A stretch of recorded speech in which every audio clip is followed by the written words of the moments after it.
بسم اللہ الرحمن الرحیم۔ شروع اللہ کے نام سے جو بڑا مہربان اور نہایت رحم کرنے والا ہے۔ سجدہ، جب آپ کی پریشانی اور بے بسی آپ کو تھکانے لگ جائے نا تو اللہ کے آگے سجدہ کرو، جھک جاؤ اور اسی سے مانگو۔ قرآن کہتا ہے پھر وہ تمہاری پسند چیز تم تک لائے گا مقرر وقت پر اور تم حیران ہو جاؤ گے۔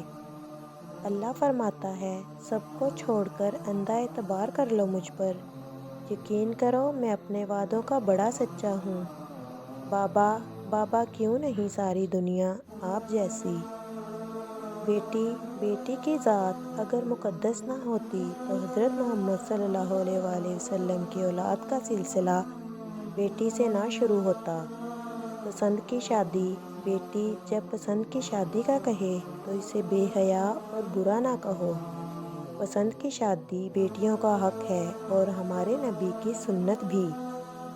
شوہر اور بیوی، جب شوہر اپنی روٹھی بیوی کو پیار سے مناتا ہے تو اللہ پاک کو اس کی یہ ادا بہت پسند آتی ہے۔ کچھ رشتے، کچھ تعلق ایسے پرندوں جیسے ہوتے ہیں جو کھلے دروازے دیکھ کر بھی نہیں اٹھتے۔ آنسو ہمیشہ بولنا نہیں پڑتا، تمہارے آنسو بھی اللہ سے باتیں کرتے ہیں۔ بے قدر وقت دیا کرو اپنے چاہنے والوں کو، کسی اور نے دیا تو بے قدر ہو جاؤ گے۔ عورت کا چھپ کر جانا اس کے زاروں قطار رونے سے کہیں زیادہ پر اثر ہے۔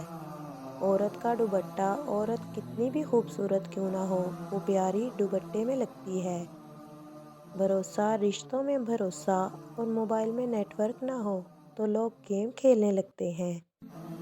جلدی اٹھنا، صبح جلدی صرف 4 چیزیں اٹھاتی ہیں: محبت، ماں، محنت اور مجبوریاں۔